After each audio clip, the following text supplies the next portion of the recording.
Praise morning. Praise morning to all of us. So include me. Praise the Lord.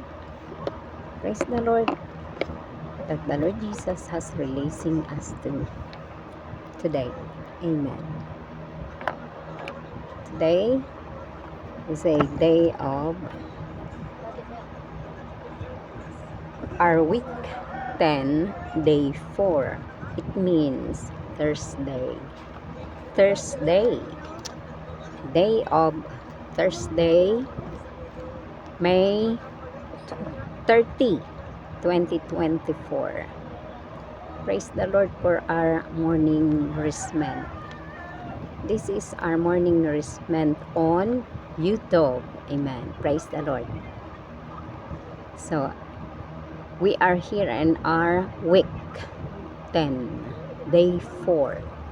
Morning nourishment from book of 1 Corinthians 12, chapter 12, verse 12. For even as the body is one and has many members, yet all the members of the body, being many, are one body, so also is the Christ. Amen. And Colossians chapter 2, verse 6.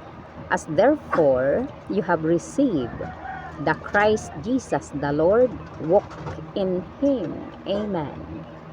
So, inuutosan tayo na sinasabihan tayo. So, ang kanyang pagsasalita ay pang-uutos. Merong tunog na inuutosan niya tayo na lumakad tayo sa ating Panginoong Jesus. Amen. So, yes. Amen. For even 1 Corinthians 12:12, for even as the body is one and has many members, yet all the members of the body being many are one body, so also is the Christ. Yes, amen. Colossians 2:6. As therefore you have received the Christ Jesus the Lord, walk in Him. Amen. We need to walk in our Christ daily through our renewed mind set on the mingled spirit. Amen. So praise the Lord. So the Christ in 1 Corinthians 12:12 refers to the corporate Christ. Amen. This is a corporate Christ. So we and Christ. Amen. So this is the corporate, composed of Christ Himself as the head and the church as His body, with all the believers as members. Diba? Praise the Lord. All the believers of Christ are organically united with Him and constituted with His life and element, and have thus become His body, an organism, to express Him. Hence, He is not only the head, but also the body. As our physical body has many members, yet is one, so is this Christ. And 1 Corinthians 12:12 footnote 2. And Colossians 2:6. The one in whom we need to walk is the corporated God. To receive Christ is to receive the body Christ. Amen. Because Christ today is a corporate body. And 1 Corinthians 12:12, we need to receive this Christ. Amen. This is from CWWL 1993 to 1994, Volume 1, The Vision and Experience of the Corporate Christ, page 496. Amen. So we are here in our today's reading. Regrettably, many Christians today would say that they care only for Christ and not for the church. Don't say that, and don't think that, and don't do that. In the spirit, we need to care for Christ in the church. We can gain much more of the riches of Christ when we care for both Christ and the church. Amen, di ba? Thus we need to pray, "Oh Lord Jesus, I care for you and I care also for your body because I know that you are the head and that the church is the body. I cannot have the head without the body." O, di ba? We should pray, "Oh Lord Jesus, I know that today you are no longer only the individual Christ, but also the corporate Christ, the head with the body. You are the body Christ." Amen.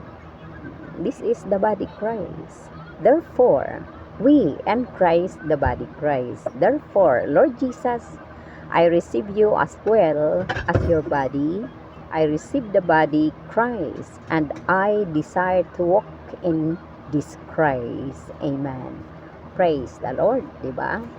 We need to desire to walk in this Christ. This Christ is body Christ. Amen. It makes a great difference in our Christian life to walk in the corporate Christ. Most Christians today have been robbed of the riches of Christ. O, di ba? Most are spiritually poor and weak simply because they care only for Christ and not for the church. O, Lord Jesus. That's why nananakawan natin ang Panginoong Jesus. Invest ang ating mga material things na pagtatamasa, dapat ka-corporate natin nagtatamasa ang body, ang church. Amen. Because Christ is in the church, then we offer our everything to Christ also in the church. Praise the Lord for this vision. Many of us in the Lord's recovery can testify that since the day we came into the church and began to care for the church, there has been a great difference in our spiritual life. We have the inner sense that we are rich. Amen. Praise the Lord. We are the sons of the rich one. Amen. Most rich one in the universe.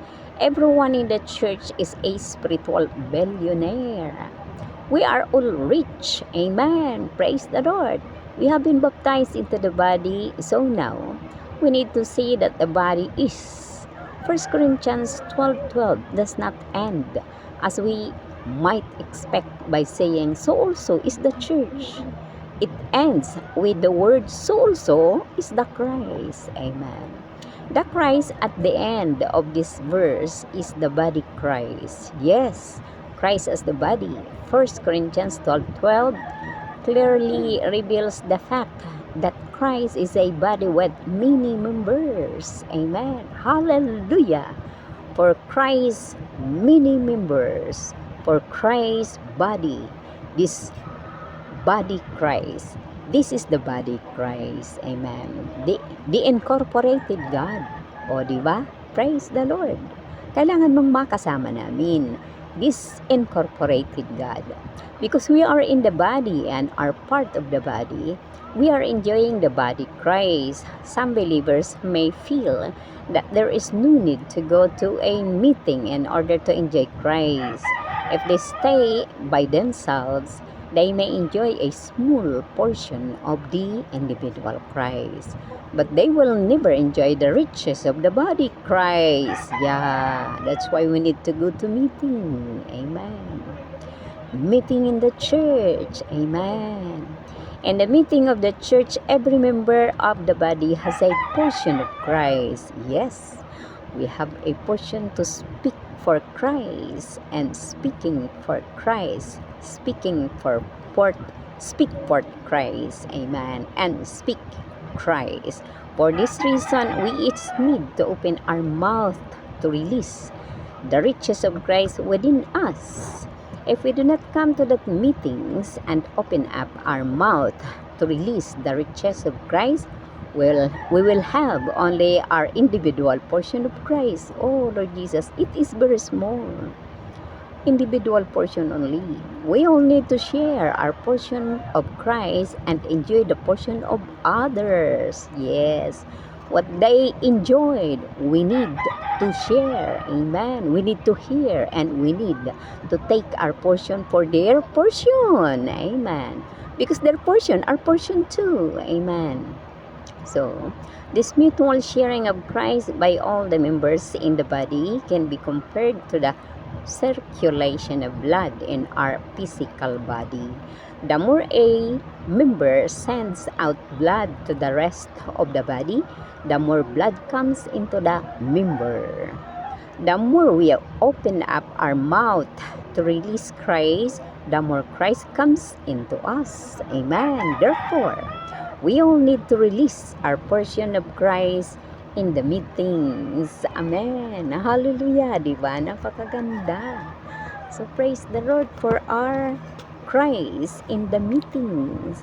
Doon sa pag-meeting, ito yung tinatawag na love peace. Kung sa pagkain na physical, bawat isang members ng body of Christ o bawat isang members kailangang magdala ng kanyang portion into the church meeting hall. Then, the food, the physical food. So, kung ano-ano ang dinadala natin, ulam, rice, or rice. Amen. Cook rice or raw rice. Then, cook viand or raw viand. So, after that, when we finish to cook, to arrange this food, we can enjoy this one table, long table of feasting of because of Christ. Amen. Because Christ within us, Christ in us, each one of us has a Christ, then we can do our portion to serve. Amen. And then to arrange also to get food for small ones, the children, the young people, the married ones, the elderly ones. These are our portion in the body. And then after that, we can corporate testimony. Our enjoying of Christ in the church, our enjoying of Christ in our morning revival, we need to share. We need to share it into others. So we need to speak Christ in the meetings. Amen. This meeting, we can enjoy Christ, and we can testify Christ. This Christ, the process triune God, consummated the Lord's Spirit. Amen. Praise the Lord for our all-inclusive Christ, our richest Christ. Amen. Praise the Lord. So we come to our mother tongue. Amen. To our mother tongue. Then our mother tongue is in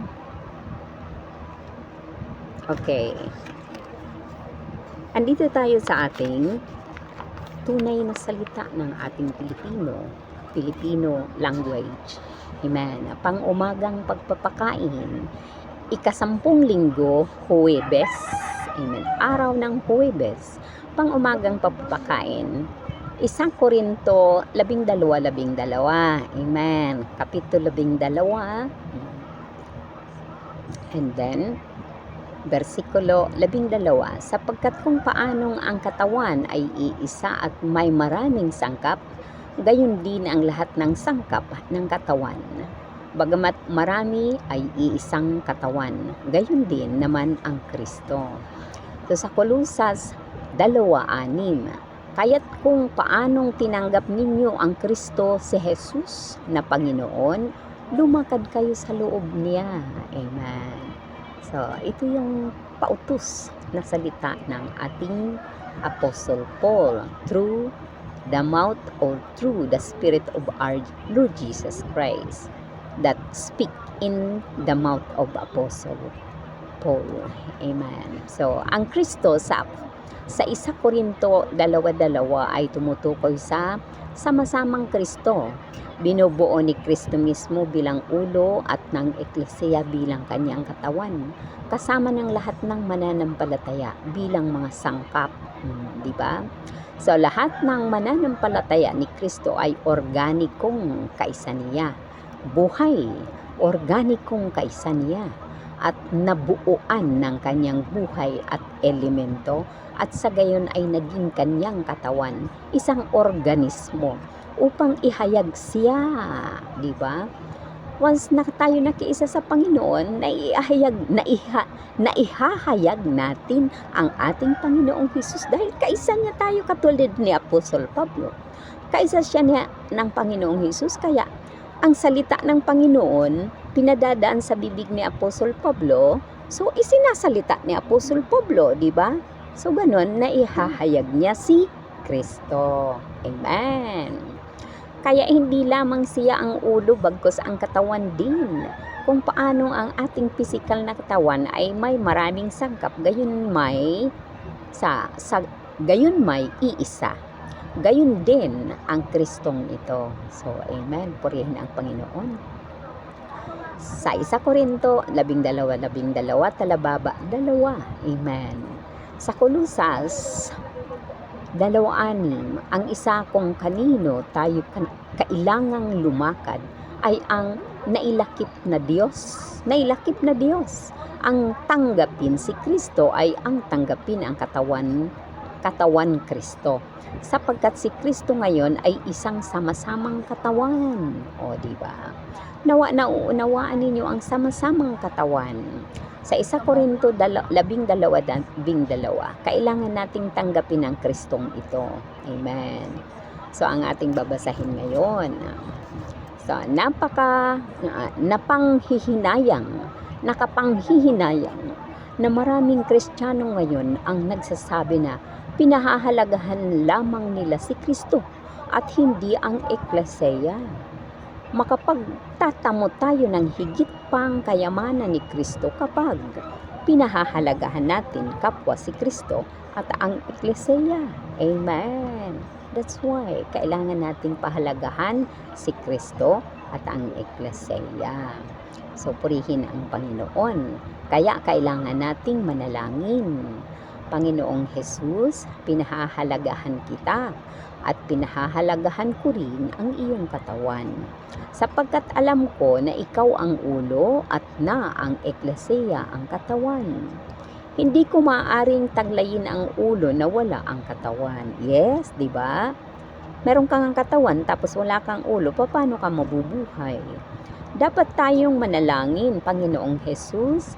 Alam ko na hindi ka na lamang ang individual na Kristo ngayon, bagkus ang sama-samang Kristo rin. Ang ulo kasama ang katawan. Amen.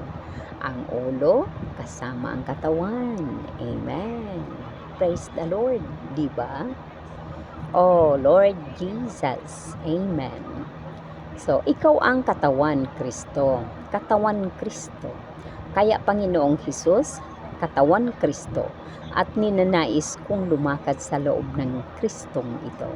So, sino ba ang gustong lumakad sa katawang Kristo ngayon, sa kapanahunan natin ngayon?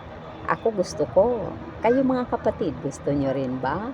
Gusto nyo ba rin lumakad sa katawang Kristo sa kapanahunan ngayon? Kung kayo ay lalakad sa katawang Kristo sa kapanahunan ngayon, sa katagal-tagalan, pag dumating ang Panginoong Hesus, pag kayo ay nanahanan sa paglalakad sa katawang Kristo, makikita niyo muli ang pagdating ng Panginoong Hesus. Amen. Dahil siya, ihinahanda niya tayo bilang kanyang kasintahan. O bilang kanyang iniibig, ginigiliw na kasintahan. Praise the Lord. Ikaw ang katawan Kristo, kaya Panginoong Hesus, tinanggap kita gayon din ang iyong katawan. Tinatanggap ko ang katawan Kristo at ninanais kong lumakad sa loob ng Kristong ito. Nagsasanhi ito ng malaking pagbabago sa ating buhay Kristiyano. na lumakad sa loob ng sama-samang Kristo. Karamihan sa mga Kristiyano ngayon ay nananakawan ng kayamanan ni Kristo. Nananakawan ng kayamanan ni Kristo. Karamihan ay sadyang dukha at mahina sa espiritual dahil pinahahalagahan lamang nila si Kristo at hindi ang Eklesiya. So, kaya kailangan doon sa mga nakikinig, doon sa mga nagre-realize ng mensaheng ito, kailangan nating pahalagahan ang Kristo at ang Eklesiya, ang ulo at ang katawan. Marami sa atin sa pagbabawi ng Panginoon ang makapagpapatutuo na simula noong araw na pumasok tayo sa Eklesiya at nagsimulang magpahalaga sa Eklesiya, nagkaroon ng malaking kaibhan sa ating spiritual na buhay. Totoo yan. Naranasan ko yan, mga kapatid. Amen. Mayroon tayong panduog na pandamang tayo ay mayaman. Bawat isa sa Eklesiya ay spiritual na bilyonaryo. Tayong lahat ay mayaman. Amen. Yan din ang pandama ko. Kaya sabi ko, mawala na ang lahat ng bagay. Mga material. Kung nanaisin ng Panginoon, pati ang aking pamilya, kung nanaisin ng Panginoon, basta si Kristo ay wag lang mawala sa akin. Amen. So tayo ay nabautismuhan tungo sa katawan. Kaya ngayon, kailangan nating makita kung ano ang katawan. Ang 1 Korinto 12:12 ay hindi nagtatapos gaya ng inaasahan natin sa pagsasabing gayon din naman ang Eklesiya. Nagtatapos ito sa mga salitang gayon din naman ang Kristo. Ang Kristo ay sa huli ng bersikulong ito ay ang katawan Kristo. Si Kristo bilang katawan, malinaw na ihinahayag sa 1 Korinto 12:12 ang katunayang si Kristo ay isang katawan na may maraming sangkap. Ito ang katawan Kristo, ang nailakip na Diyos.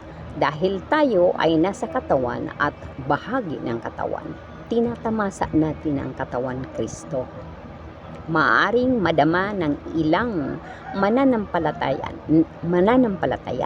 na hindi kailangang magtungo pa sa pagpupulong upang tamasahin si Kristo. Mali yan. Hindi yan maaari. Yan ay hindi pwedeng gawin dahil mawawala ka sa mga tustos na kayamanan ng Panginoon. Hindi ka matutustusan ng mga kayamanan ng Panginoon kung gagawin mo ang bagay nito. Kung mananatili silang nagkakanya-kanya, maaaring matamasa nila ang maliit na bahagi ng individual na Kristo, o di ba? Ngunit hindi nila matatamasa ang kayamanan ng katawan Kristo. Sa mga pagpupulong ng Eklesiya, ang bawat sangkap ng katawan ay may bahaging Kristo. Sa kadahilanang ito, bawat isa sa atin ay kailangang magbukas ng ating bibig upang palayain ang kayamanan ni Kristo sa loob natin. Kung hindi tayo dadalo sa mga pagpupulong at magbubukas ng ating bibig upang palayain ang kayamanan ni Kristo, magkakaroon lamang tayo ng individual na bahaging Kristo. Napakaliit yun, mga kapatid. Yung individual na bahaging Kristo, maliit lang yun. Hindi mo mapapalaki si Kristo sa iyo. Hindi makikita si Kristo ang paglaki niya sa iyo. Di ba? Hindi makikita sa iyo ang paglaki ni Kristo. O Panginoong Jesus. Kailangan nating lahat ibahagi ang ating bahaging Kristo at tamasahin ang bahagi ng iba. Ang ganitong mutual na pagbabahaginan ng Kristo ng lahat ng sangkap sa katawan ay maihahambing sa sirkulasyon ng dugo sa ating pisikal na katawan. Lalo nagpapadala ng dugo ang isang sangkap tungo sa natitirang bahagi ng katawan, mas maraming dugo ang pumapasok sa sangkap na iyon. O di ba? Kaya kailangan nating tayo ay vessel ng blood of our body. Halimbawa, tayo ang vessel ng blood ng ating katawan. Kailangan nating maging malinis, maging bukas, maluwang ang daraanan ng dugo upang ang dugo na daraan sa atin ay mai-distribute natin patungo sa puso, patungo sa heart, patungo sa baga, patungo sa tainga, patungo sa ilong, patungo sa ipin, patungo sa bukok, patungo sa pilik mata, patungo sa mata, patungo sa utak, patungo sa tainga para mag-function ang mga bagay na ito, di ba? So mayaman na, kaya kailangan nating maging malinis na sisidlan para sa pagbabahagi, pagpapunction ng pamamahagi ni Kristo sa bawat isa sa atin. Purihin ang Panginoon. So, di ba? Ang ganitong mutual na pagbabahagi na ng Kristo ng lahat ng sangkap sa katawan ay maihahambing sa sirkulasyon ng dugo, di ba? So, lalong nagpapadala ng dugo ang isang sangkap tungo sa natitirang bahagi ng katawan, mas maraming dugo ang pumapasok sa sangkap na iyon. Lalo nating binubuksan ang ating bibig upang palayain si Kristo, lalong Kristo ang pumapasok sa atin. Lalong Kristo ang pumapasok sa atin. Sa makatuwid, kailangan nating lahat na palayain ang ating bahaging Kristo sa mga pagpupulong. Purihin ang Panginoong Jesus. Amen. So, kailangan nating palayain ang Kristo na na-enjoy natin, na ating walang hanggang bahagi na ini-enjoy natin everyday. Kailangan natin itong isalita, kailangan natin itong ipatutuo sa lahat ng mga kapatid upang maibahagi din natin ang ating karanasan sa Kristo. At ang lahat ng kapatid naman ay magbahagi din ng kanilang naranasan o natamasa na Kristo sa lahat ng kapatid. Ito yung sirkulasyon ng dugo sa buong katawan. Purihin ang Panginoon dahil sa dugo nandoon ang buhay. Hallelujah sa Panginoong Jesus, mga kapatid. Praise the Lord. Amen. Bye-bye po. Ito yaong ating mensahe ngayon. Huwebes, ika-10 linggo. Huwebes, araw ng Huwebes, Mayo 30. Mayo 30. Amen. 2024. Hallelujah. Praise the Lord. Amen.